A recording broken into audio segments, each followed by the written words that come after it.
Algeria seems to be opportunistic at this time of ongoing gas and oil crisis amid the Russia-Ukraine conflict. Algeria's recent move could possibly give jitters to numerous European nations who have staked their gas supplies on Algeria after sanctioning Russian gas.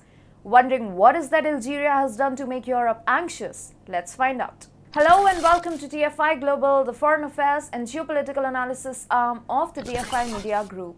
I'm your host Vedika, and if you haven't subscribed to the TFI Global channel yet, hit the subscribe button and press the bell icon to receive all the latest updates. And please install our Apple and Android mobile app. The link is given below in the description.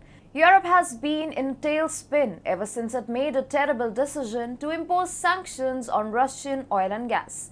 We refer to it as incomprehensible because 40% of the natural gas that the EU purchases come from Russia alone. These European nations were only foolhardy to sanction Moscow despite being aware of Europe's significant reliance on Russian gas supplies. The EU perceived Algeria as a promising sign as the West soon started exploring alternatives to Russian gas. Algeria seems to have other intentions though. It appears to be taking advantage of the EU's vulnerability. Recently, Algeria's state-owned oil and gas company Sonatrach stated its intention to haggle over gas supply costs with the EU.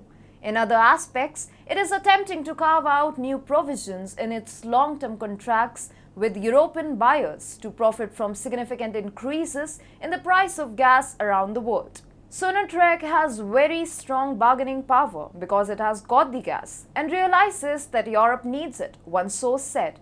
Buyers now realize they are being stuck between a rock and a hard place, he added. Make no mistake, this move for sure is going to make European countries anxious. Nevertheless, Europe's decision to seek dependency on Algerian gas is very impractical. On the global stage, Algeria's reliance on and relationship with Russia are obvious to all. Algeria, one of Russia's main partners in North Africa, abstained in the vote at the United Nations condemning the invasion of Ukraine.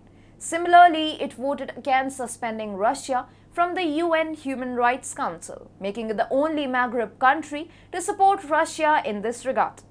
Besides, Russia and Algeria work closely together on energy-related projects as well. A memorandum of understanding defining the main areas of collaboration in the oil and gas industry was signed between Sonatrach and Gazprom in 2006. Perhaps it may so happen that Algeria's recent decision of negotiating prices with the EU is backed by Moscow. You see, Algeria has long been the third largest natural gas provider to Europe. About half of Algeria's LNG supply is imported by the EU. However, when measured in percentages, only 7.8% of the natural gas that the EU imported in 2019 came from Algeria, which is a relatively modest proportion when compared to the 40% of gas brought into the EU from Russia. Additionally, the European Union has announced that it will heavily rely on Libya in order to diversify its energy sources and move away from Russian oil and gas. However, this action also exudes naivete.